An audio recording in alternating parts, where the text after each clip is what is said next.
ስለዚህ በዚህ ምክንያት በማልበሱ በማብላቱና በማጠጣቱ ምክንያት የሚበልጣት ከሆነ ሴቷ ደግሞ የበታች ነች ማለት ነው። ኦኬ ያቺ ሴት ለምን በራሷ ገንዘብ ሰርታ ማግኘት አትችልም? ለምሳሌ እሷ በራሷ ገንዘብ ሰርታ ለምን ማግኘት ከዛ ከወንዱ እኩል መሆን አትችልም? ለምሳሌ ስለሚያበላት ስለሚያጠጣት ገንዘብ ስለሚሰጣት ነው አይደለ እኩል የሆኑት የሚበልጣት የሚለው ቁርአኑ። ስለዚህ እኩል ለመሆን ያቺ ሴት አይ እኔ በቃ ከዚህ በኋላ በራሴ ተነስቼ ሰርቼ ራሴን ማብላት ማጠጣት ማልበስ እችላለሁ፣ በዛ ምክንያት ከዚህ ጋር በተያያዘ ከወንዱ እኩል መሆን ትችላለች ማለት ነው። ትችላለች። ኦኬ እንዳትወጣ ሚዛት ነገር አለው፣ እንዳትሰራ ሚዛት ነገር አለው። አዎ አለ። በእስልምና ሴት ልጅ ከቤት ውስጥ መውጣት አትችልም፣ ባሏ ካልፈቀደላት በስተቀር በፍጹም መውጣት አትችልም። በፍጹም መውጣት አትችልም። ከቤት ውስጥ የምትወጣ ከሆነ አንደኛ አመፀኛ ትባላለች። ሉክ አመፀኛ ትባላለች። ሁለተኛ ደግሞ በአላህ የማታምን ትባላለች። ከቤት ውስጥ የምትወጣ ከሆነ ማለት ነው። ከቤት ውስጥ የምትወጣ ከሆነ አንደኛ አመፀኛ ነች፣ ሁለተኛ በአላህ የማታምን ሴት ትባላለች። ስለዚህ በዚህ ምክንያት ይቺ ሴት ከሃዲ ላለመባል ላለመካድ የግድ ቁርአኑና ሐዲሱ እስልምና ባመጣባት ትብታብ በዛ ውስጥ ገብታ ቤት ውስጥ መቀመጥ አለባት ማለት ነው። ቤት ውስጥ መቀመጥ አለባት። ስለዚህ ቤት ውስጥ የምትቀመጥ ከሆነ እስልምና ከቤት እንዳትወጪ መስራት አትችም አይፈቀድልሽም ካላት በኋላ ወንዱ ደግሞ እንደገና ጣጣዋን ስለሚሸከም ገንዘብ ስለሚሰጣት ይበልጣል ብሎ ደግሞ ያስተምራል ማለት ነው። ይሄ የእስልምና ጭንቅላት ይባላል። የእስልምና ጭንቅላት ይባላል። ይሰማችኋል? አይ ቲንክ አይሰማ የሚለው ሁሉ ከስር ይሰማል። ቃል እንኳን ደህና መጣ ብለናል።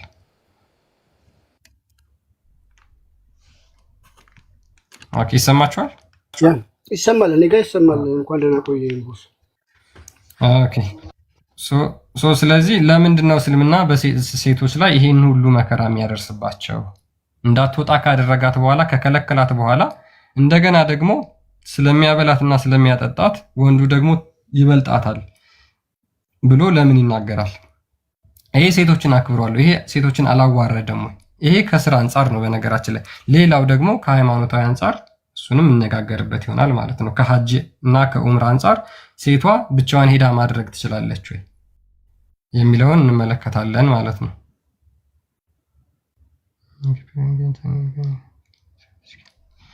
ኦኬ ሙስሊሞች ካሉ አይ ቲንክ መግባት ይችላሉ ማለት ነው። ከዚህ ጋር በተያያዘ ነው የምንነጋገረው።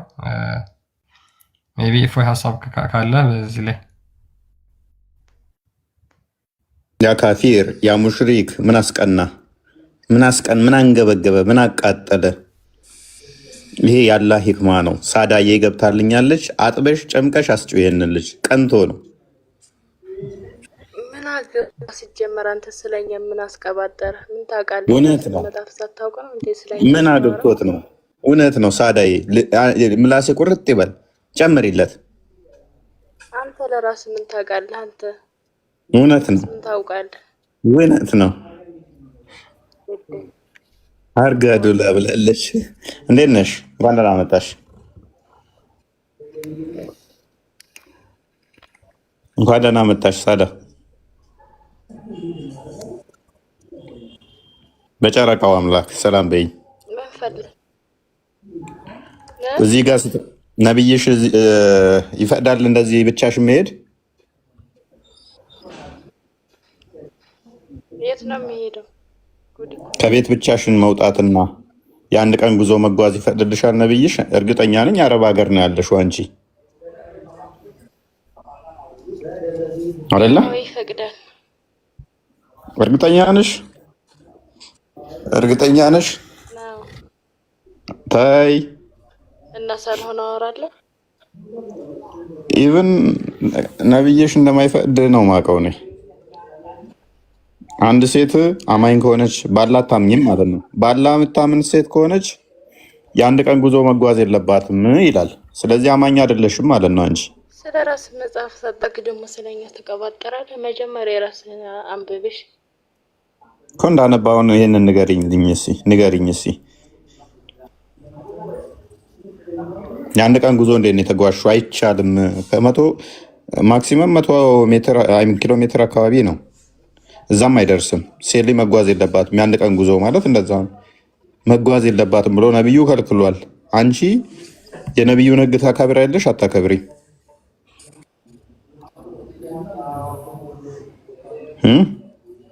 ባለበት ዝም ያርግህ። ማን ነው ዝም የሚያስደረገኝ? አላ ምን አደረግኩኝና? ምን አደረግኩ? ምን በደልኩና? አላ እኔን ዝም ማስደረግ አይችልም። እኔ ግን እሱን ዝም አስደርገዋለሁ። እሱ የሚያምኑትን ሁሉ እሱ የሚከተሉትን ሁሉ ዝም ማስደረግ እችላለሁ እኔ። እሱ ግን በእኔ ስልጣን የለውም። ኦኬ፣ እችን አዲስ አንዴ እንያት እስኪ እህታችን። ነቢዩ እንደዚህ ብሏል። በመሐመድ ንግግር ታምኛለሽ? በነቢይሽ ንግግር ታምኛለሽ? ኧረ በደንብ ነው የማውቀው እህቴ። የለም እኮ አላ ዝም የሚያስደ መልካም። እችን አዲስ እስኪ እንመልከት። አንድ ክፈትልን ክርስቲያን። ምንድን ነው የጠየቁሽ? ይኸው ነቢይሽ እንዲህ ይላል ቆይ አንዴ ኢትስ ኖት ፐርሚሲብል ፎር ኤ ውመን። ስለዚህ አንቺ ሙስሊም አይደለሽማ። ነቢይሽን አታከብሪ። ጎበዝ። ስለዚህ ነቢይሽን አትቀበይም።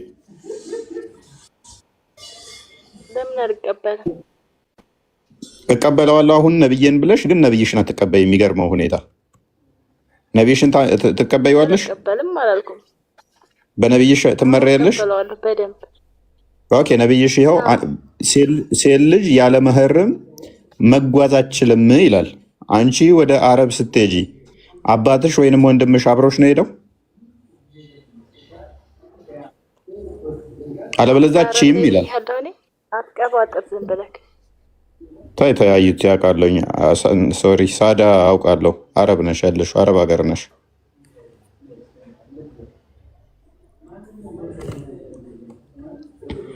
አይደለሽም?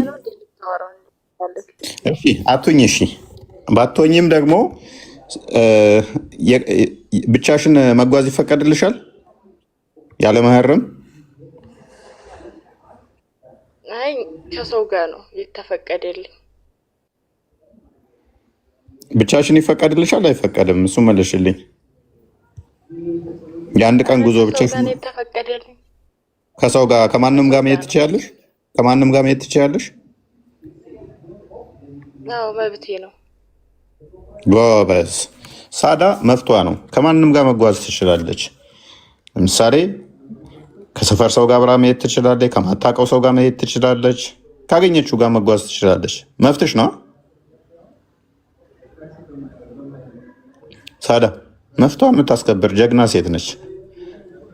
ግን ለወሬ እንዳይሆን መፍትሄ ነው ያልሽው። ከማንም ጋር አብረሽ መሄድ ትችላለሽ። ምን ነው እኔ ከሰው ጋር ማለት ከማንም ጋር ምን አሳይደኝ? የራሴን ችዬ መሄድ አልችልም? እሱማ ራስሽን ችለሽ ትሄጃለሽ። ግን አብሮሽ የሚሄደው ሰው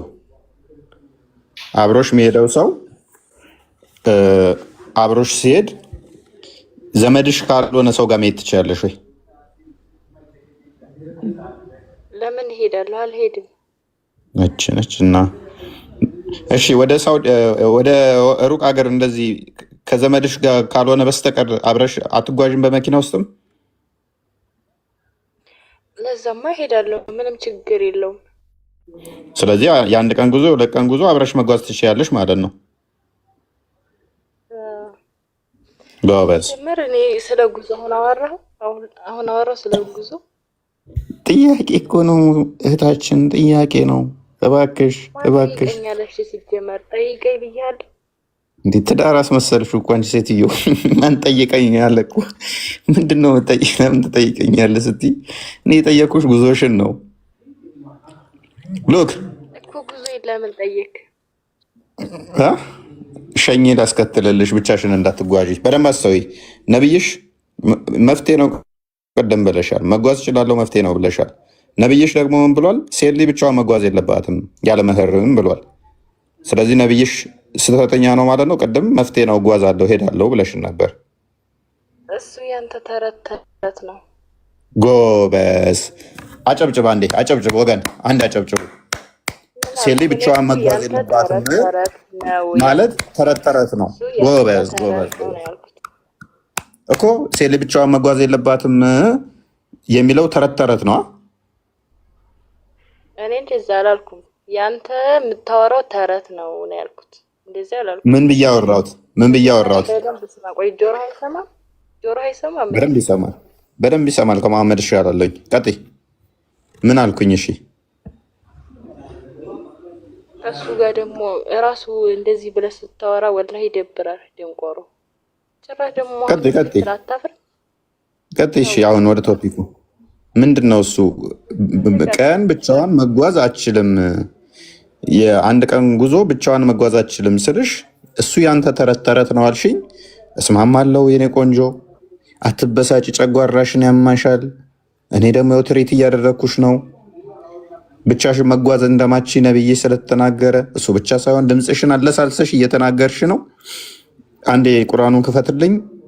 ድምጻችሁ ይሄንኛው ሐዲስ ላይ ምን ይላል? አንዴ እናንብበው። ቆይ እዚሁ ወይ It's not permissible for a woman who believes in Allah and the last day to travel for more than 1 day's distance without imharram.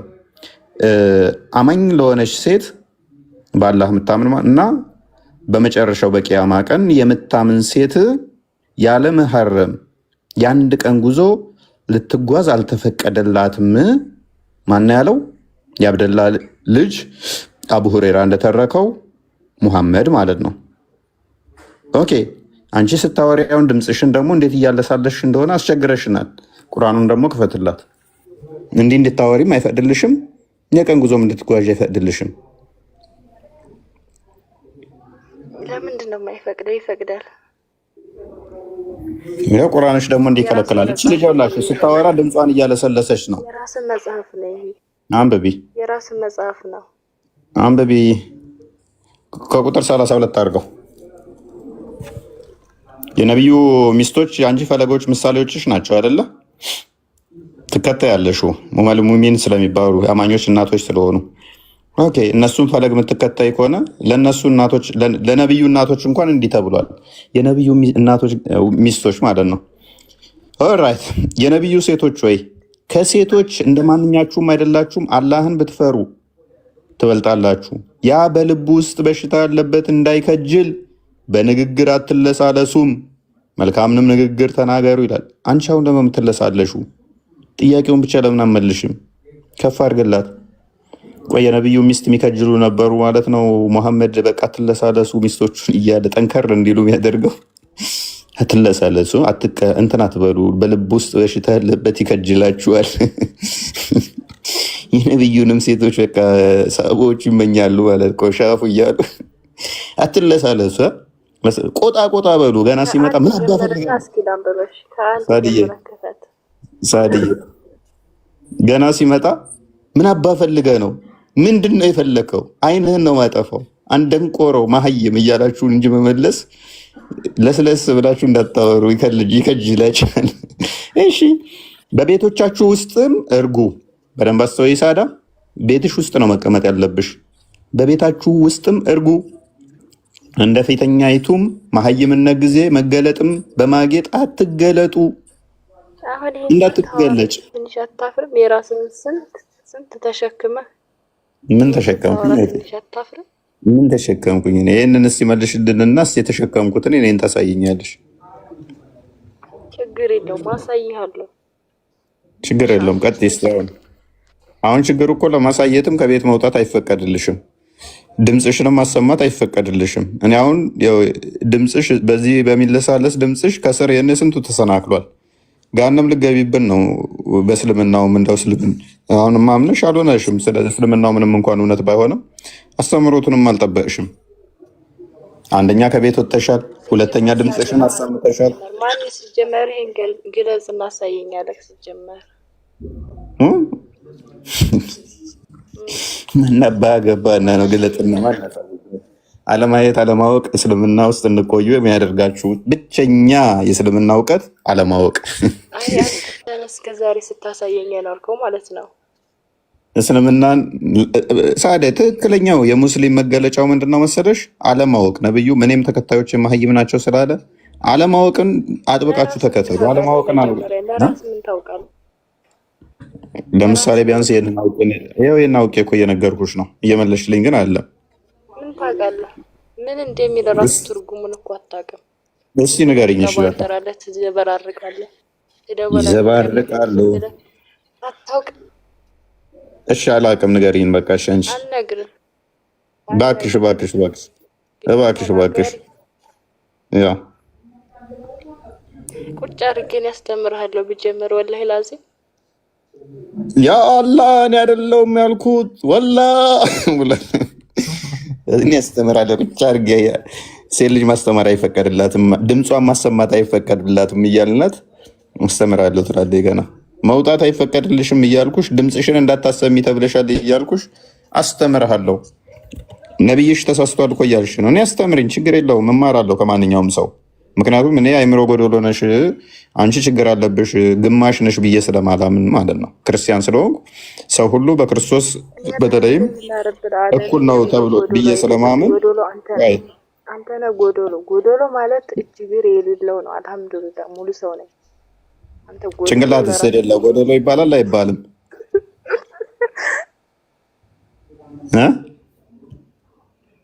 እጅግር የሌለው ነው አለች። ጭንቅላት የሌለውስ ሳዲ ጎዶሎ ነው? ጎዶሎ አይደለም። ስቃ ዘጋች። ምን ነው የኔስ ጭንቅላት የሌለው ጎዶሎም ከተባለ እንግዲህ ማንጋ እንዲመጣባት እንደሆነ ገብቷታል። ራይት። አሁን በደንብ አስተውሉ። ጭንቅላት የሌለው እኮ ጎዶሎ ማለት አንተ ነህ። አንተ ነህ። አላህ ጭንቅላት አለው። ዛሬ ጭንቅላት አለው። እጅና እግር እንዳለው ታምኛለሽ። ጭንቅላት አለው ግን አንድ ጥቅስ ስጭኝ። አላህ ጭንቅላት አለው ቢል እጅና እግር እንዳለው ታምኛለሽ አንቺ። እጅና እግር እንዳለው ታምኛለሽ አይደል? ጭንቅላት ግን የለውም ብለሽ ነው የምታምኚው። እጅ የለውም ብለሽ ነው የምታምኚው። እጅ የለውም ብለሽ ነው የምታምኚው። ፈጣሪ እጅና እግር አለው ወይ? አለው ነው የለውም ብለሽ የምታምኚው አንቺ ያልኩሽ። ምክንያቱም ዋብያ እንደሆንሽ አውቃለሁ። ዋብያ እስከሆንሽ ድረስ ማንንም የማይመስል እጅ አለው የማንንም የማይመስል እግር አለው ብለሽ ታምኛለሽ እህታችን። ጭንቅላት ግን የለውም ብለሽ ነው የምታምኚው። ዋብያ ማለት ምን ማለት ነው? ዋብያ ማለት ምን ማለት ነው? ዋብያ ማለት ውሃና ብያ ማለት ነው። ብያ ማለት ደግሞ ሀገር ማለት ነው። አሁን እሺ ሚዩት አድርጊ በቃ። አረ ጊዜያችን ተቀጥቶ ሚዩት አድርጊ በቃ። አቡካዲ ልቀጥል። እንኳን ደህና መጣ። እንዴት ነህ? እንኳን ደህና ቆያችሁ። እንዴት ናችሁ? አለን። ትናንት ቅመም ጥለህብን ሄድክ። ምን ነበር ያልከን? አይ ትለቁታላችሁ ብዬ ነበር። አለቀቃችሁትም፣ ቆርጣችሁ አለቀቃችሁትም። ደስ የሚለው ነገር ኦኬ፣ ረስተውህ ነው አልፈውልን። አስታወስካቸው። በቃ ትናንት ምን ብሎ ነው ብለውን ፈልገው ይለቁልሃል። እሺ፣ ወደ ሀሳብ ወደ ዋናው ፖይንት እንመለስና ሴት ልጅ የቀን ጉዞ ብቻዋን ያለ መህረም የደረሰች መጓዝ ትችላለች? አችልም። ስለዚህ አንድ ቀን ጉዞ መህረም ሳይኖር መሄድ የትም ቦታ አችልም። አችልም። ኦኬ፣ አምናለሁ ብላ ብትጓዝስ?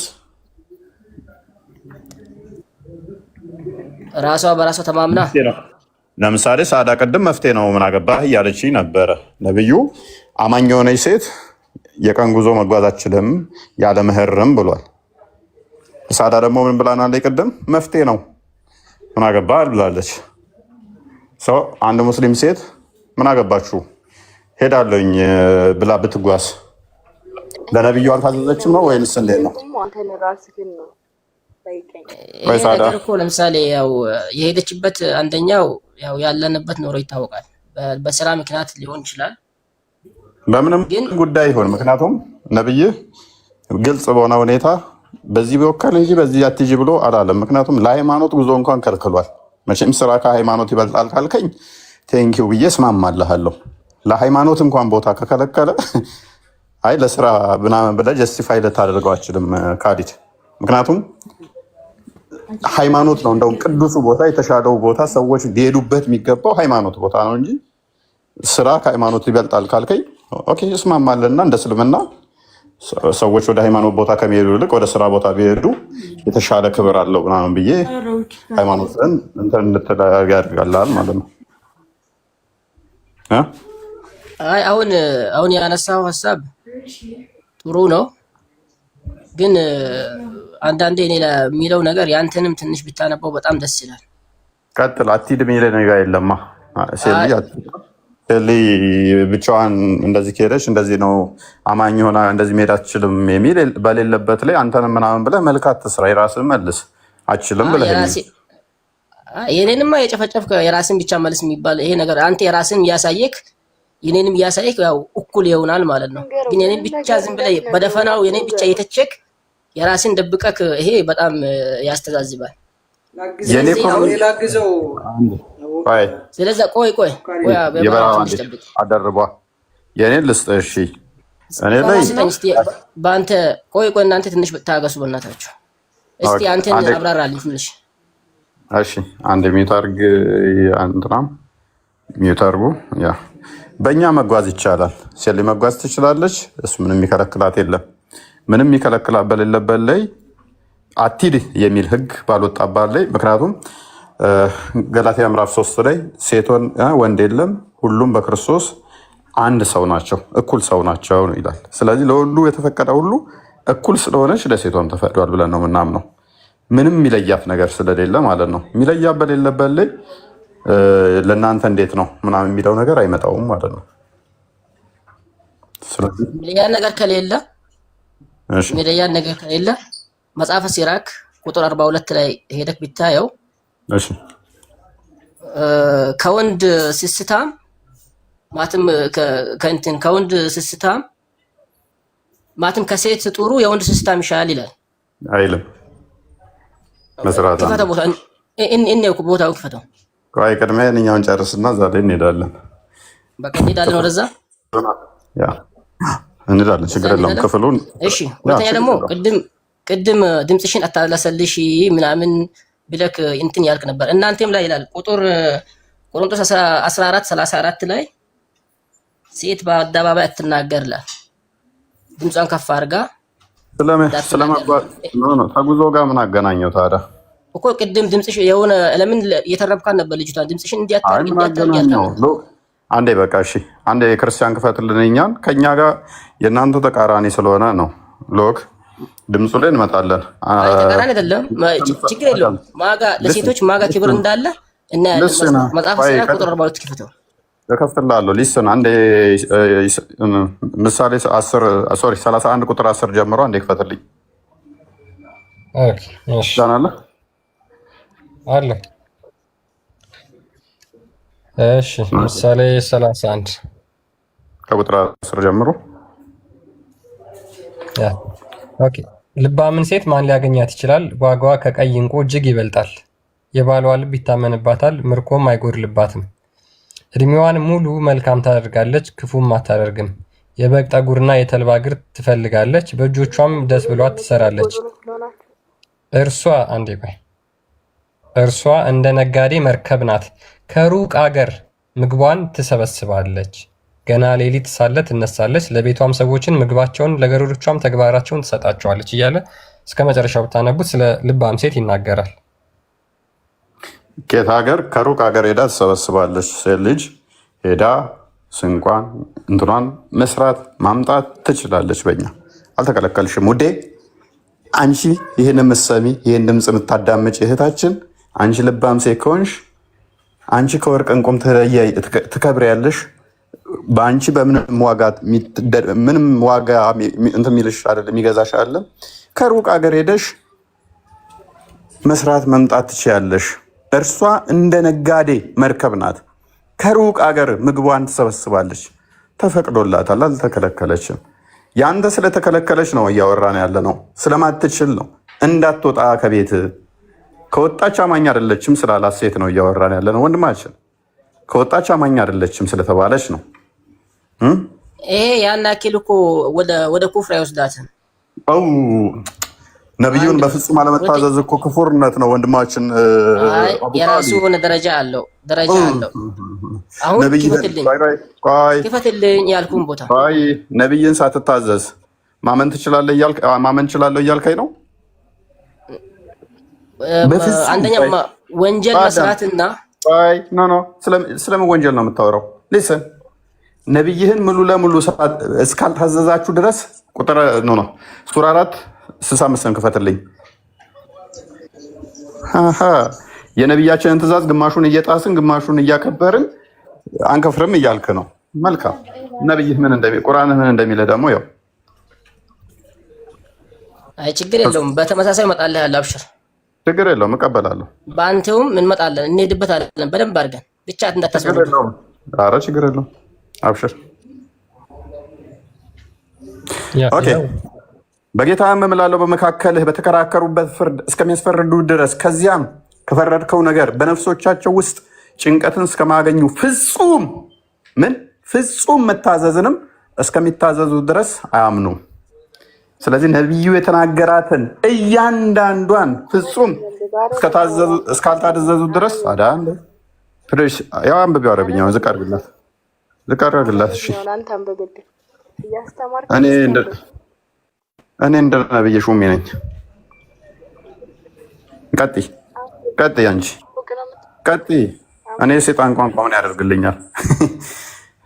ሴጣን ያስተማረበት ሴጣን የሚደሰቱበት ይሄ ቋንቋ ምን ይሰራልኛል? እኔ ሰው ነኝ። ይሄ ቋንቋ ደግሞ የጂኒዎች ነው። ጂኒዎች የሚደሰቱበት የጂኒዎች መደሰቻ አልፈልገውም። ኤኒዌይስ በደንብ አይታላ አቡ ካሊድ። ስለዚህ ሚዩት አድርጊ አንዴ፣ ሚዩት አድርጊ ሳዳ አትረብሺ። ስለዚህ ነብዩ የተናገረውን ያዘዘውን ፍጹም እስካልታዘዙ ድረስ አማኛ ሚዩት አድርጊ ብልሽ ሳዳም ትወርጃለሽ። ሚዩት አድርጊ እባክሽ፣ ሚዩት አድርጊ፣ ሚዩት አድርጊ። ደግሞ ካነሳች አስወርዳት በቃ። ኤኒዌይስ አቡ ካሊድ፣ ስለዚህ ምንድነው መሆን ያለባቸው? ፍጹም መታዘዝ አለባቸው የለባቸውም? ትእዛዝ ከፍለ መታዘዝ አለብህ።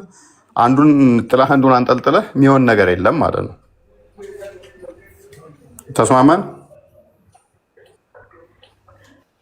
ይሄ እኮ ባለመታዘዟ የራሷ ቅጣት ሊኖረው ይችላል፣ ወንጀል በመስራቷ ግን አያከፍርም ያልኩ ነው። ያከፍራል ማለት ማስረጃ አምጣ። እሺ አያከፍርም ያልክበትም ማስረጃ አምጣልኝ። ወደ ኩፍር አይወስዳል። ያሰጣው እኮ ነው። አማኝ ሴት ምን እያለን ነው? አማኝ ሴት ከሆነች ምን ማድረግ አለብህ? በአላህና በቂያማ ቀን የምታምን ከሆነ ይህም ማድረግ የለባትም። ቁርአንህ ደግሞ ምን ብሏል? አላህ እና ሙሐመድ የፈረዱትን ፍርድ ማንም ለዋጭ የለውም ይላል ሱራ 33:36 ላይ አላህና ሙሐመድ የፈረዱትን የደነገጉትን የወሰኑትን ያዘዙትን ለአንዳችሁም ለዋጭ የላችሁም ይላል። ሱራ 4:65 ላይ ደግሞ በሙሉ አንድም በፍጹም እስካላመናችሁ እሱ የሰጣችሁን ድረስ አማኝ አይደላችሁም ይላል። አንበብ። ያው አላህና መልእክተኛው ነገርን በፈረዱ ጊዜ ሙሐመድ ምን ብሎ ፈረደ? አማኝ የሆነች ሴት በቂያማ ቀንና ወይንም ደግሞ በመጨረሻው ቀንና በአላህ የምታምን የአንድ ቀን ጉዞ ብቻዋን ያለ ምህርም መጓዝ ፈጽሞ አይቻላትም ብሎ ፈረደ። ቁርአን ደግሞ ምን ይላል? አላህና መልእክተኛው ነገርን በፈረዱ ጊዜ ለምዕመናንና ለምዕመናት በነገራቸው ለነርሱ ምርጫ ሊኖራቸው አይገባም። የአላህና የመልእክተኛውን ትእዛዝ የጣሰ ሰው ግልጽ የሆነ መሳሳት በእርግጥ ተሳሳተ። ስህተቶች ሁሉ ደግሞ ጥመቶች ሁሉ ወደ ገሃነም ያመራሉ። ዛሴት አቡ ካሊድ አኩኩሉ እኮ ይሄ መሳሳት እኛ እኮ ለምሳሌ ሙስሊም ሆኖ እኮ የሚቀጣ ሰው አለ። ወንጀል ሰርቶ በወንጀሉ ምክንያት የሚቀጣ አለ። ስለዚህ ወደዚህ ቅጣት ሊወስደው ይችላል እንጂ አያከፍረውም። ያከፍራል ከሆነ ስለዚህ ይሄንን በማድረጓ ገሃነም ገብታ ተቃጥላ ከሚወጡት አንዷ ነች ነው እያልከኝ ነው? ተቀጣ ቅጣት ሊኖረው ይችላል። ሙስሊም ሆኖ ሊቀጣ ይችላል። ጥፋት ካጠፋ ከአላህ ትእዛዝ ከወጣ ግን ያን ያክል አያከፍራትም። ከአላህ ትእዛዝ ከወጣ ይሄንኛው እኮ ይሄ መሐመድ የተናገረው ከራሱ ነው የተናገረው ወይንስ አላህ ነው ያዘዘው? አይ አሁን ይሄንን አላህ ነው መሐመድ ነው የተናገረው? ቆይ ይሄንን መሐመድ ከራሱ ልብ ወለድ ነው ያወራው ወይንስ አላህ ነው ይሄንን ትእዛዝ የሰጠው? ትእዛዙ ላይ ኪዳለች የሚል አለ። ትእዛዙ ማን ነው የሰጠው? ክዳለች የሚል አለ። ማንሽ መከዳው? አይ ሴቱ ያልካል ይሄን ነገር ይሄንን በማድረጓ ኪዳለች። እንድታደርግ ነው እንጂ እንድታደርግ እኮ ነው የታዘዘችው። እንድታደርግ ታዘዘች። ምን ተብላ? አማኝ ኮንሽ ተባለች። በአላህና በቂያማ ቀን ምታምኝ ከሆነ ማድረግ ያለብሽ ምንድነው አላት? የአንድ ቀን ጉዞ ያለ መህረም መጓዝ የለብሽም ማለት። አንድ በቂያማ ቀን የምትጓዥ ከሆነ ይሄንን ማድረግ የለብሽም ማለት። ይሄ ደግሞ የሙሐመድና የአላህ ትእዛዝ ናቸው። ቁርአንህ ደግሞ ምን ብላል? የሙሐመድንና የአላህን ትእዛዝ ማንም መቀየር መለወጥ አይችልም። አንድ ሁለተኛ ሙሐመድ የሰጣችሁን ሁሉንም ነገር ሳታመናቱ እያንዳንዱን ተቀበሉ ይላል። ሁለት ሶስተኛ ሙሐመድ ነገርን በፈረደ ጊዜ በተከራከርክና በፈረደ ጊዜ በፍጹም እሱ የሰጠህን አምነህ እስካልተቀበልክ ድረስ እምነት አልባ ትሆናለህ አለ። አይ ችግር የለውም ሙሐመድ የተናገረን ከ1400 ዓመት በኋላ አልፎበታል ምትል ከሆነ ቴንኪው እናመሰግናለን። እኛም ያልነው ይህንኑ ነው። ሙሐመድ ያዘዛቸው ትእዛዞች ለህይወት ማይጠቅሙ ማይረቡ ስለሆኑ ጊዜው ተሻሽሏል። አቡሳሊድ እስማማለሁ፣ ከአንተ ጋር እስማማለሁ። ይሄ ህግ ጠቃሚም አይደለም። ሙሐመድ ተሳስቷል። አያከፍራችሁ ሙስሊሞች ስለማያከፍራችሁ የሙሐመድን ህግ ጣሱ። ጠቃሚም አይደለም። አሁን አንድ ነገር አለ። እኔ እንደማያከፍራቸው ነው። አሁን እነዚህ ሰዎች እዛ ሄዶ ራሱ ይሰግዳሉ፣ ይጾማሉ፣ አላህ ያዛቸው ነገር አቂማቸው በቻለው መጠን ያደርጋሉ። እዛ አረብ ሀገር ሆኖ ማለት ነው። ስለመጾማቸው ስለማንተና አይደለም እኮ ምክንያቱም ጌታቸውን ያመለኩ እኮ ነው። ያምልካ ህጉን ከጣስክ በኋላ አምልከህ ህጉን በመጣስ እኮ ነው እያመለኩ ያሉት። ህጉን በመጣስ ይለያል። አንተ ያልክ እኔ ቅጣት ሊኖረው ይችላል እኮ በቃ ይሄን ወንጀል ይሄን ነገር እንትን በማለታቸው ቅጣት ሊኖረው ይችላል፣ ግን አያከፍራቸውም። ያከፍራ የምትል ከሆነ ማስረጃ ሲጠኝ ያልኩ ነው። እኔ ከእስልምና ስልጣን ደጋግሜ እኮ ሰጠው እኮ ቁርአንህ ላይ እኮ ሙሐመድ ያዘዘውን በፍጹም እስካላ 465 ክፈት ወደ ገመና ይሄንን ትእዛዝ ሙሐመድና አላህ ናቸው ያዘዙት ብለህ ነው የምታምነው አይደለ? ነው ሙሐመድ ከራሱ ልቦለድ ነው የተናገረው። ቁርአን እንዲህ ይላል፣ በጌታህም እምላለሁ በደንብ አስተውል፣ በመካከላችሁ በተከራከሩበት ፍርድ እስከሚያስፈርዱ ከዚያም ከፈረድከው ነገር በነፍሶቻቸው ውስጥ ጭንቀትን እስከማያገኙና ፍጹም መታዘዝን እስከሚታዘዙህ ድረስ አያምኑም። ምን ብሎ አዘዘ ሙሐመድ? ሴት ልጅ ያለ መህረም የቀን ጉዞ መጓዝ የለባትም አለ። አይ ችግር የለውም ብጓዝስ ብትልስ አላመንክም ይላል። ይኸው እኔ እንደ ሲሰት ነው የሚወስደው። እሺ ለምሳሌ አሁን አንተን ጠይቅህና በማቴዎስ ወንጌል 5:27 ላይ አታመንዝር ይላል። አታመንዝር እንዳትበላ ሰምታችኋል። እኔ ግን እላችኋለሁ ወደ ሴት ያየ ሁሉ የተመኛትን ያን ጊዜ በልቡ ከእርሷ ጋር አመንዝሯል ይላል። ከዛ ቀኝ ዓይንህም ብትሰናከል አውጥተህ ከአንተ ጣላት ይላል። ቀኝ ዓይኑ ለውጦ የጣለ አለ? በቃ እሺ ጥሩ። ስለዚህ ትርጓሜ ያለን እኛ ማለት ነው። ሜታፎር የተነገሩ አሉ፣ ለማመንዘር ምክንያት የሆኑ አሉ። ስለ ቀኝ ዓይን ሲባል ምን ማለት ነው? እጅ ሲባል ምን ማለት ነው? እሱ ይፈታል። የኛና የእናንተ አይገናኝም ማለት ነው። አይ አሁን ለምሳሌ ብዙ ክርስቲያን ሆኖ እንደው ተጨባብጦ እንኳን የማትገባውን ሴት ተጨባብጦ እንኳን ይሄዳል። ይሄ ሰው ዓይኑ አውቶ መጣል ይቻላል ወይስ የጣለ እስካሁን አይታወቅም? እኔ አይቻልም። ለምንድን ነው አትጨባበጥ የሚል እኮ እኛ ጋር የለም። እናንተ ጋር እኮ ነው እሱ አትጨባበጥ የሚለው እንጂ እኛ ጋር አይደለም እኮ። ይሄ ስለመጨባበጥ አንተ ጋር ቀኝ ዓይን አውጥታላል። ለምን ይጥላል? ቀኝ ዓይን ማለት ትርጉም አለው እያልኩ ነው። ሌላ ትርጉም አለው እሱ ደግሞ እያልኩ እኮ ነው። ዓይን ሲባል ዓይን ማለት ይሄ አንተ የግዴታ አካላዊ ዓይንህን አይደለም እያልኩ ነው። ማስረጃ ስጠኝ። ኦኬ ይህን ቦታ አንስቶ አይን አይደለም ለሚል ማስረጃ ስጠኝ። ብሰጥስ ምን ታደርጋለህ? ኧረ ተው። ትመጣለህ አይን በተስማ መጽሐፍ ቅዱሱ ለአይን ሌላ ትርጉም አለው። ቀኝ ያ አለው። ለዛው ቀኝ አይንህን ይላል። ያ ችግር የለውም እኮ አልኩህ እኮ ችግር የለውም። እሱን እሰጥሃለኝ። አይን የሚል ለእንቅፋቶች ምክንያት የሆኑትን ነው። አንድም ደግሞ አይን ያ ሁለት አይን ኖሮ ጋንም ብትገባ ይሄንኛው ይሻልሃል ከሚለው አንጻር የተነገረ ነው። ነገር ግን ከዚህኛው ጋር ምን አገናኘው? ከአንተ ጋር አማኝ አይደለህም ከሚለው ጋር ምን አገናኘው? አይ አሁን ለምን አይተገበርም ነው እኔ ጥያቄ። አሁን ምሳሌ ይሄ ራሱ አሁን ይመቻል ለማድረግ አሁን በዚህን ጊዜ አንተ እንደዛ ላድርግ ብትል ግዴታ እኮ ነው፣ በቃ ተጽፏል። ኖ እኛ ጋር አማኝ አይደለህም አይልህማ። ይሄንን በማድረግ ንስሓ ትገባለህ። እኛ ጋር እኮ ችግር የለውም። አማኝ አይደለህም የሚል እኛ ጋር እኮ ቢኖር ኖሮ አንተ መጣው ትክክል ይሆን ነበረ። እኛ ጋር አማኝ አትሆንም አይልህም ይላል። ለዛ ይሄንን ባለማድረግ አማኝ አትሆንም አይልህም እኮ። ይሄንን ከምታደርግ እንዲህ ብታደርግ ይሻልሃል ሲል አማራጭ ነው እየነገረ ያለው። አዎ አንድ ሰው ለምሳሌ ወንጀል ሰርቶ በዛ ወንጀል ጋነም ከሚገባ ይልቅ ባይኖረውና ባይና ገነት ቢገባ የተሻለ ነው። ዘላለም የሆነ ፍርድ ከሚጠብቀው ለምሳሌ አንድ መስረቅ ወንጀል ነው፣ ኃጢአትም ነው። እየሰረቀ ሰው እየገደለበት በእጁ ጋነም ገብቶ ከሚቃጠል እጅ ባይኖረው እጁ ተቆርጦ ገነት ቢገባ የተሻለ ነው። ነገር ግን አንድ ሰው ቢሰርቅስ ነሰሰር እጅ መቅረጥ አይጠበቅበትም፣ ንስሓ ነው የሚጠበቅበት። ምክንያቱም አካሉ ደግሞ ምንድነው የእግዚአብሔር ቤተ መቅደስ ስለሆነ ራሱን ሊያፈርስ ስላልተፈቀደለት ማለት ነው። ምንድነው የሚጠበቅበት? ንስሓ መግባት ነው የሚጠበቅበት ማለት ነው። ያንተ ግን ምንድነው እሱ አማኝ አትሆንም ነው የሚለው። አየህ፣ አማኝ ስለማትሆን ያለህ አማራጭ ምንድነው? ነሰሰርሊ ህጉ መጠበቅ ነው ያለብህ፣ ንስሓ መግባት አይደለም። አይ ችግር የለውም ዝም ብዬ ልጓዝ አይደለም ማለት ያለብህ አንተ ምንድነው አድርግ የሚልህ ነው። አታድርግ፣ በፍጹም ይህንኑ ብቻ ተግብር ነው የሚልህ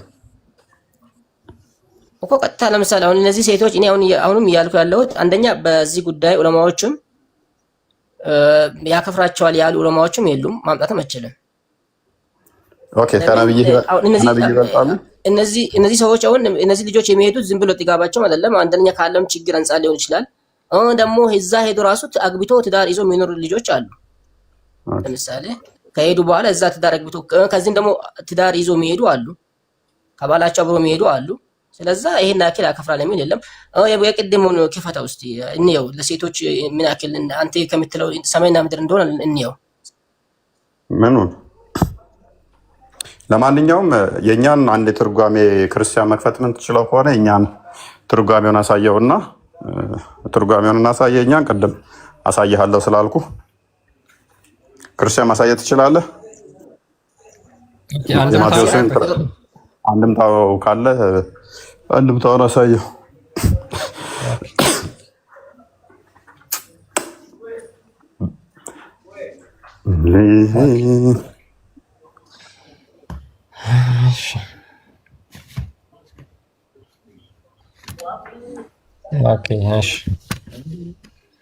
የማቴዎስ ወንጌል ምዕራፍ 5 ቁጥር 29 ላይ ማለት ነው። ቀኝ ዓይንህን ምክንያት ስህተት ብትሆንብህ ከአንተ አውጥተህ ጣላት ይልና፣ ኦኬ ዛሬ ሁለት ዓይን ኖሮ ኋላ ገሃነም ከምትገባ በዚህ ዓይን ሳለህ ከሁለት ዓይንህ አንዱ ጠፍቶ ኑሮ ኋላ መንግስተ ሰማያት ብትገባ ይሻልሃልና። ይህን ያደረጉ ብዙ ናቸው። ከዚያም ግን ስምዖን ሰፉይ አንዲት ሴት ወይዘሮ መታ ጫማ ስፉልኝ አለችው።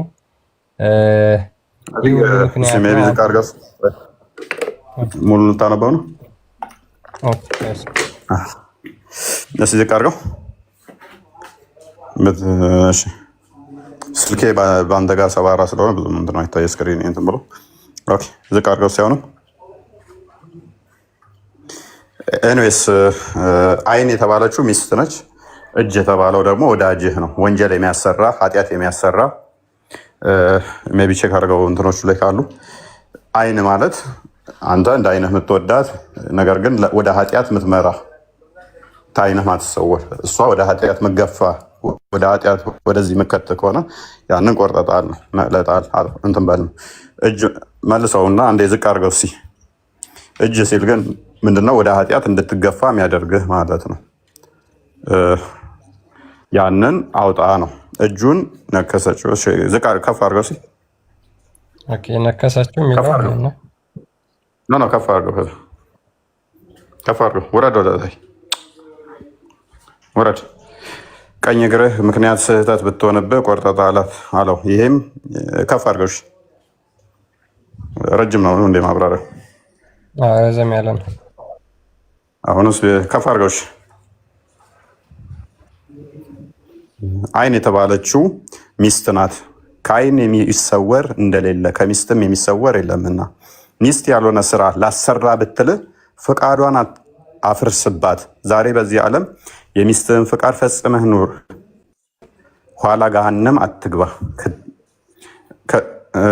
ለእኔ ብዙም አይታየኝም። በዚህም ዓለም ሜይ ቢ ቀጥለው አንብቦ ኦኬ እሺ። በኋላ ወደ ገሃነም ከምትገባ ይልና በዚህ ዓለም የሚስትህን ፈቃድ አፍርሰህ ኑረህ ኋላ መንግስተ ሰማያት ብትገባ ይሻልሃልና። እጅ የተባሉት ልጆች ናቸው። ወድቆ ይነሱ፣ በእጁ ዘግይቶ ይከብሩ በእጁ እንዲሉ። ልጆቼ ያልሆነ ስራ እናሰራህ ቢሉ ፈቃዳቸውን አፍርስባቸው። በዚህ ዓለም የልጆችን ፈቃድ ፈጽመህ ኑረህ ኋላ ገሃነም ከምትወርድ። በዚህ ዓለም የልጆችን ፈቃድ አፍርሰህ ኑረህ ኋላ መንግስተ ሰማያት ብትገባ ይሻላልና። እግር የተባሉ ቤተሰብ ናቸው። ቤተሰቦች ምክንያት ስህተት ሆነው ያልሆነ ስራ እናሰራ ቢሉ ፈቃዳቸውን አፍርስባቸው። በዚህ ዓለም የእሳቸውን ፈቃድ ፈጽመህ ኑረህ ኋላ ገሃነም እሳት ከምትገባ በዚህ ዓለም ፈቃዳቸውን አፍርሰህ ኑረህ ኋላ ወደ መንግስተ ሰማያት ብትገባ ይሻላልና። ኦኬ ቴንክ ዩ። ኤኒዌይስ እንደዛ ነው። እኛ የእናንተው ቀጥታ ትእዛዝ ስለሆነ ነው። የኛ ሜታፎሪካል የተነገረ ነው፣ ምሳሌያዊ የተነገረ ነው። እሺ አንዴ መጽሐፍ ስለምትፈትልኝ እዚሁ ላይ ግን እስኪ አቡ ካሊድን ጠይቀውና አቡ ካሊድ ቀኝ አይንህን ነው አውጥተህ ጣላት ያለው አይደለ? አዎ ግራው ነበር የሚል የለም። ግራ አይኑ ግን ያያላ እስቲ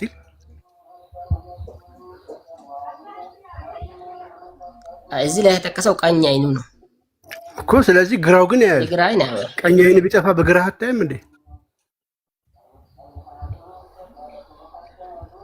ያ እዚህ መጽሐፉ ላይ የተጠቀሰው እኮ ቀኝ ስለተባለ በግራ አታይም ማለት ነው ወይ? በግራ አታይም ማለት ነው ወይ ነው ጠየቁ። ግራ አይ ቀኝ ቢጠፋ ግራ አይን አለው ማለት ነው። ግራ አይን አለው ማለት ነው።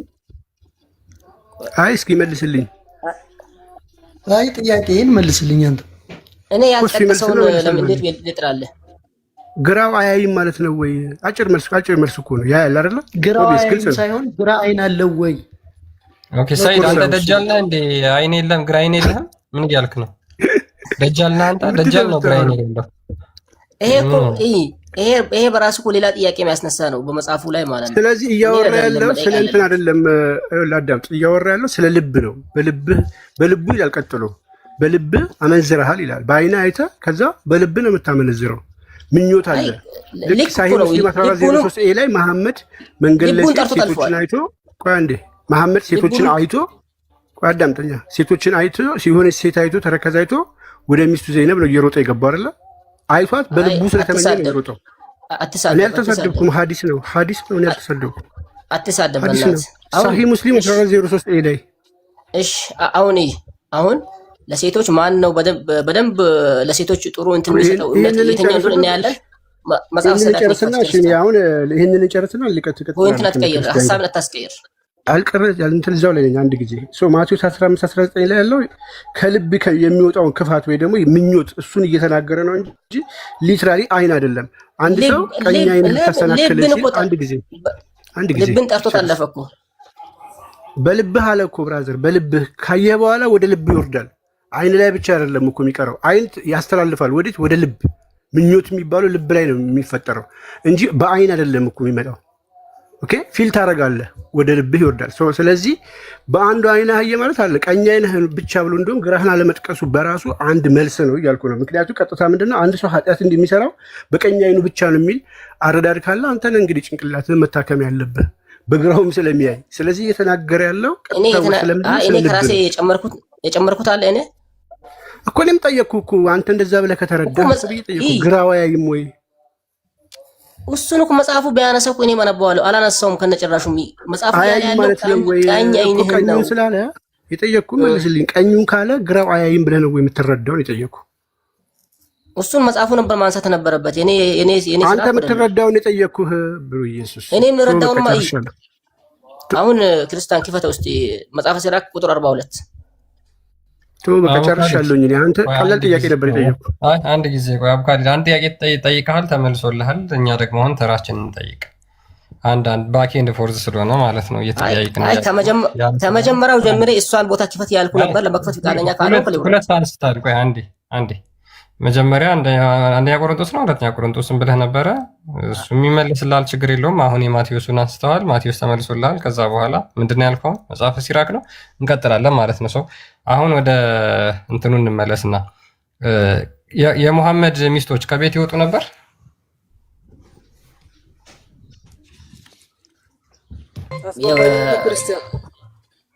የሙሐመድ ሚስቶች አይወጡም። ኦኬ፣ ከቤት አይወጡም። እሺ ከዛ ሙስሊም ሴቶች ሌሎች ሙስሊም ሴቶች የእነሱ ፈለግ ተከታይ መሆን አለባቸው አይደል? አለባቸው። ቅድም እኮ ያነሳው ለዚህ ነው ይህንን ቦታ ወደዚህ የሄድኩት ለዚሁ ነው። እሺ የሙሐመድ ሚስቶች ያንን ትእዛዝ አክብረው ከቤት የሚወጡ ከሆነ ቅጣታቸው 2 እጥፍ እንደሆነ ቁርአን ራሱ ይናገራል እኮ። ቅጣቱ ምንድን ነው? በአላህ ኪዷል ነው ወይስ ቅጣቱ ራሱን የቻለ ቅጣት ነው እኮ? ቅጣታቸው ግን 2 እጥፍ እንደሆነ ይናገራል። ምንም አይነት ቅጣት ይሁን ዞሮ ቅጣት ሳይሆን ሽልማት ሳይሆን ቅጣት ነው የሚሰጣቸው አይደል እኮ። ሙስሊም እከሌ ሙስሊም ስለተባለ እኮ ወንጀል አይሰራም ማለት አይደለም። የትኛውም እሱም ብቻ አይደለም። የሆነ ሙስሊም ሆነ ሰው ሊገል ይችላል። ያ የራሱ ቅጣት አለው። ኦኬ፣ ስለዚህ እነዛ ሰዎች ያንን ትእዛዝ አፍርሰው ከቤት ለምሳሌ አንተ ምሳሌ ወደ የሆነ ሰው ክርስቲያን ነው አንዴ ችግር የለውም። ያንን ትእዛዝ አፍርሰው ከቤት ቢወጡ ሙሐመድ የሰጣቸውን ትእዛዝ ተቀብለዋል ወይስ አልተቀበሉ? አንዴ ማውራት አይቻልም። ለምሳሌ አሁን አንደኛውን ቦታው ላይ እንትኑን ካየ ራሱ ቦታው ላይ ሚለው አንድ ሰው ለምሳሌ የኢማን ድክመት ያለበት ሰው አለ። ኢማኑ ደካማ የሆነ ሰው በጣም በእምነቱ በጣም ጠንካራና ካሊድ የጠየኩ ስለ ትእዛዝ መጠበቅና ለመጠበቅ ነው። አንድ ሴት ለምሳሌ የሙሐመድ ሚስቶች ከቤት አትውጡ ተብሎ መገለጥ መጥቶለት ሙሐመድ እሱን መገለጥ ነግሯቸው ከቤት ቢወጡ አላህና መልእክተኛውን ተቀብለዋል ወይስ አልተቀበሉ? አላህና መጀመሪያውን ተቀብለዋል። ትእዛዙን ተቀብለውታል ወይስ አልተቀበሉት እኮ? ያችን ወንጀል ስለሰሩ የራሱን የሆነ አላህ የሚቀጣቸው ቅጣት ሊኖር ይችላል። ኦኬ፣ እንጂ በደፈናው ሙሉ በሙሉ ከእስልምና አይወጡም። ኦኬ፣ እነዛ ሰዎች ከዛ በኋላ በአላህ የምታምን ሴት ነው የሚለው በነገራችን ላይ ሐዲሱ በአላህና በመጨረሻው ቀን የምታምን which means የምትወጣ ከሆነ አታምንም ማለት ነው by implication። በአላህና በመልእክተኛው በአላህና በመጨረሻው በቂያማ ቀን የምታምን ከሆነ ከቤት መውጣት አልተፈቀደላትም፣ መብት የላትም ነው የሚለው ሐዲሱ። ስለማመን እኮ ብዙ ቦታ አላህ በብዙ ቦታ እኮ እኛን ማስጠንቀቂያ ይሰጣል። በሱ ብቻ አይደለም። እዚህ ጋር ማመን የመጣው ከቤት መውጣትን ተከትሎ ነው ወይስ አይደለም እኮ? ከቤት መውጣቱን ተከትሎ ቢሆንም ከእስልምና አያስወጣቸውም። እሺ፣ ማስረጃ ራሱ የሆነ ቅጣት አለው። ስጠኝ፣ ማስረጃ ስጠኝ። አያስወጣቸውም የሚል ቀላል እኮ ነው። ምን አያጨቃጭቀን። በቃ ጥሩ። እሺ፣ አንድ ላምጣልህ። በአንድ ስልክ ስለሆነ እንትን ልበልህ። ቆይ ቦታውን አይችልም። እሺ፣ እጠብቅሃለሁ። 10 ሰዓት እጠብቅሃለሁ። ኧረ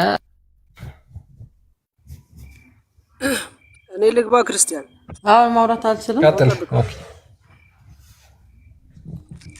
ያው ቅድም ስለ ሴት ተረኛ አታስገቡም የሚለውን በተመለከተ ነው። ያ ሴት ልጅ ከአንድ ቀን መንገድ በላይ መጓዝ ትችላለች? አትችልም። ያው የምትችልበት ጊዜ አለ። ኦኬ፣ ለምሳሌ አሁን ቆይ ችግር የለውም። አትችልም ካልክ በኋላ የምትችልበት ጊዜ አለ ብለህ መናገር አትችልም። መጀመሪያ ኦኬ፣ የምትችልበት ጊዜ ካለ ቁርአኑን ታመጣና ታሳየኛለህ ማለት ነው።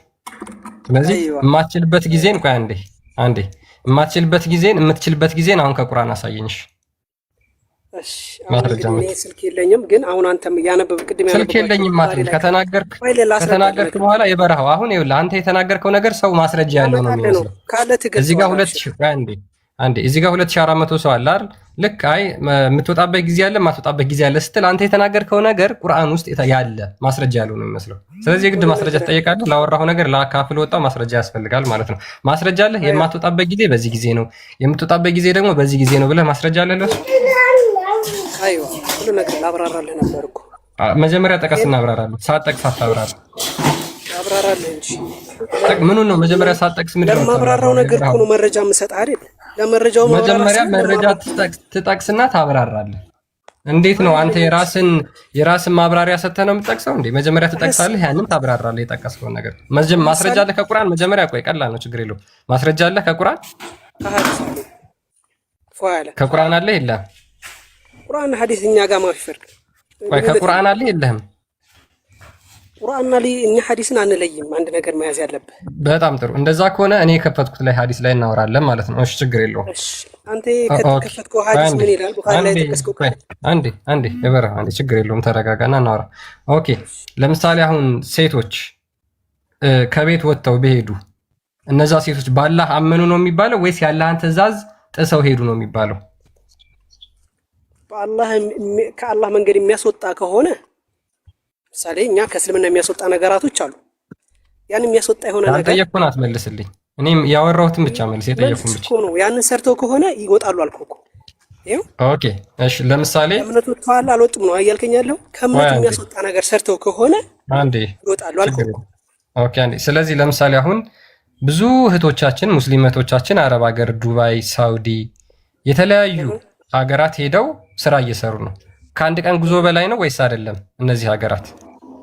ስለዚህ መያዝ ያለብህ አንድ ነገር እኔ ምንም አልፈልግም። ስለዚህ መረዳት ያለብን መረጃ ልነግርህ ነው።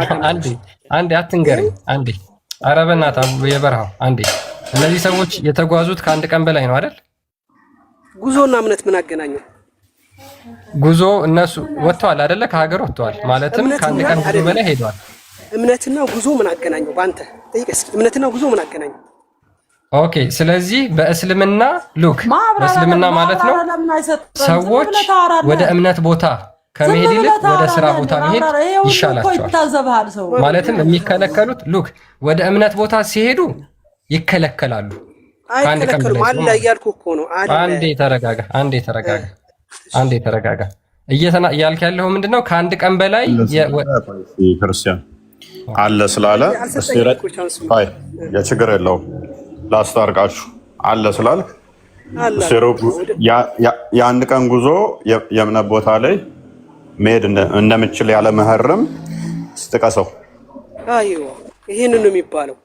አሁን መጀመሪያ ላብራራለህ በጥቅሉ ማለት ነው። ጥቀሰው ቅድሚያ ጥቀሰው ልጠቅሰው ነው። ምን አለ መሰለህ ግድ አንድ ሴት ከአንድ ቀን ከነሌሊቱ መጓዝ አትችልም የሚለው ሐዲስ ይሄ እንዳለ፣ በሌላ ቦታ ደግሞ ከኢራን ወይም ደግሞ ከሆነ ቦታ ሰሃቦች ወደ ሐጅ ይሄዱ ነበር፣ ሴቶች ማለት ነው። በዛን ሰዓት እንግዲህ ሷሂህ ሙስሊም ላይ ያለ ነው። ቁጥሩ ልንገራችሁና አንተ ግባና ይሁን አይመቸኝም ማለት ነው።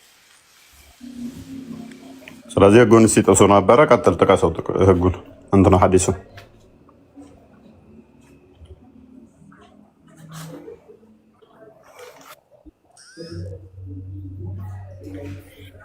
አለ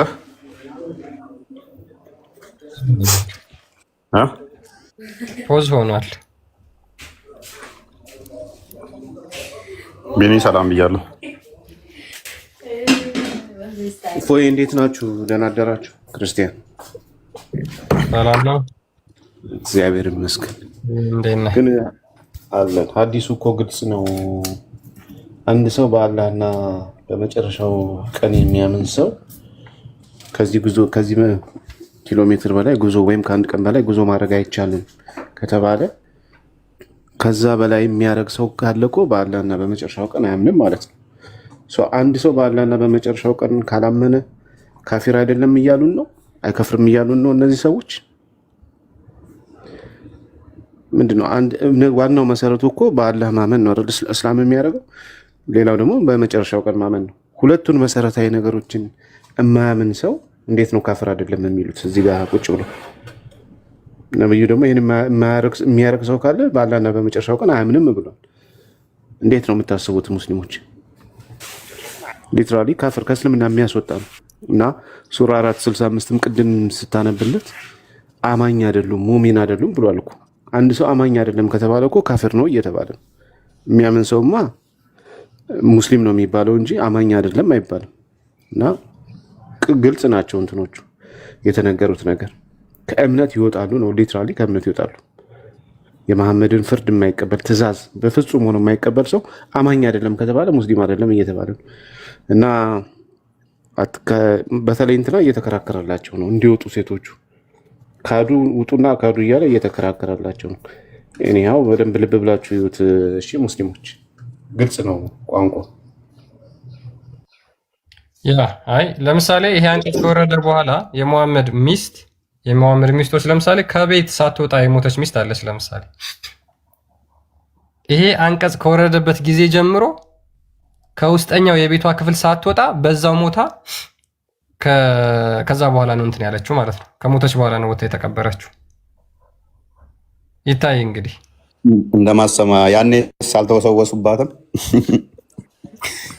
ያስባል። እስክትሞት ድረስ ከቤት አልወጣችም። ቆይ ካካም ቤት ውስጥ ስትል ነበር እንዴ? በፊት በሐቂ ጋር እየሄደች በሷ ምክንያት ነበረ ሂጃብ የሚወረደው። በዚህ ምክንያት ደግሞ አይሻ እድሜ ልኳን ስታለቅስ ነው የኖረችው። በዚህ ሐዲስ ምክንያት ለምን ቁርአንና ሐዲሱ ምክንያት እድሜ ልኳን እንዳለቀሰች ነው የሞተችው አይሻ። ጋር ክርስቲያን ኢማጂን እንግዲህ እስር ቤት ነበር ማለት ነው። ይሄ አሁን የተሰጠው ህግ ከሙሐመድ ሚስቶች እንኳን ቢጀመር እንግዲህ የሙሐመድ ሚስቶች የምዕመናን እናት ናቸው ተብሎ ይታሰባል። ሱራ 33 ቁጥር 6 ላይ እንደሚናገረው እንግዲህ ምርጥ ሮል ሞዴል ናቸው። የሙስሊሞች የእነሱን ፈለግ ሊከተሉ ይገባል ብለው ያምናሉ የሙሐመድ ሚስቶች። ከሙሐመድ ሚስቶች አንደኛዋ ደግሞ ሳውዳ የምትባለው ማለት ነው። ይሄ አንቀጽ ከተነገረበት ጊዜ ጀምሮ ከቤት ሳትወጣ ነው የሞተችው። ኢማጂን እንግዲህ ስለዚህ እስር ቤት ማለት ነው። ይቺ ልጅ እስር ቤት ታስራ ነበር የሞተችው። ባጭሩ ላሳያችሁ ማስረጃውንና እንዴ ኦኬ እሺ ታሪክ ነው የነገር እያሉ ነው ኮመንት ላይ። ለፊተኞች አሪፍ ነው ይሄ ነገር፣ ጥሩ ነው፣ ይልመድባችሁ፣ ይሄንን ነገር አስተምሩልን። ሴቶቻችን ጠብተውብናል እያሉ ነው እና ብልዶች እያሉ ነው።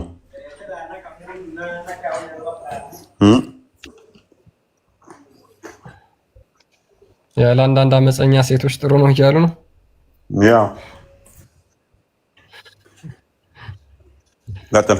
አሁን እኮ ምንድነው በስልምን እንግዲህ ወንዱ ካልፈቀደ ከቤት አትወጣም፣ ከወጣች መምታት መጠፍጠፍ ይቻላል። ምክንያቱም አመፀኛ ነች ይላል ቁርአን።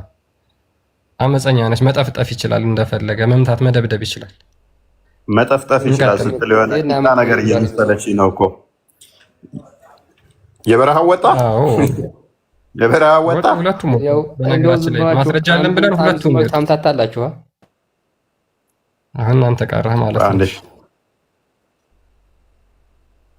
ከዚህ በፊት ቪዲዮ ሰርቼበት ነበርና ሀጅ መሐመድ ዘይኔ አባትሽ ታሞ አንድ ጊዜ አባቷ ታሞ ኢማጅን አባትሽ ታሞ ኢንኬዝ ድንገት ቢደወልልሽ ከቤት መውጣት አትችይም።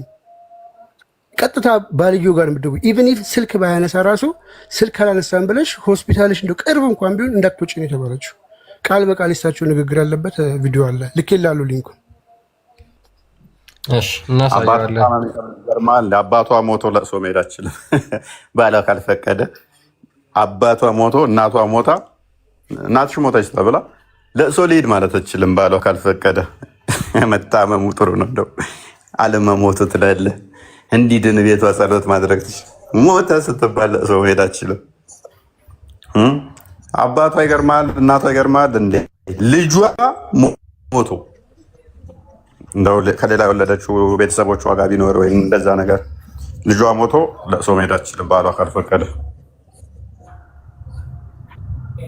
እናያቸዋለን እነኝንም። ቀጥል እንትን አንብበው ይሄንኛውንና ይሄን አንብበው። ኦኬ ምን ይላል መሰላችሁ? ኦኬ አይ ዋዝ ኢንፎርምድ ዛት ሳውዳ the wife of the prophet was asked ምንድነው ሳውዳ እንደዚህ ተብላ ተጠይቃ ነበር። why don't you perform hajj and umrah like your sister do ለምንድን ነው እህትሽ ሀጅና ኡምራ እንደምታደርገው አንቺስ የማታረጊው ብለው ይጠይቋታል። she replied I have already performed hajj and umrah as God has commanded me to remain in my house እኔ አላህ በቤት ውስጥ ተቀመጪ ብሎ ትእዛዝ እስኪመጣ ድረስ ሀጅና ኡምራ አደርግ ነበር አለች። መቼ? ይሄ ትእዛዝ እስኪመጣ ድረስ ምን የሚለው ከቤት አትውጡ የሚለው ማለት ነው። by God I will not leave my house until I die ወላሂ እኔ እስክሞት ድረስ ከቤት አልወጣም አለች ሳውዳ። he said by God she did not leave the door of her room until her funeral procession እስከ መቃብሯ እስከምትቀበርበት ጊዜ ድረስ ሞታ ከቤቷ ደጃፍ ወጥታ አታውቅም። ይቺማ የሙሐመድ ሚስት ማለት ነው። በጣም ወላሂ የሚለውን እስከ ሰይ በአላህ ማለት ምን ማለት ነው? ምን ማለት ነው? ባይጋድ ማለት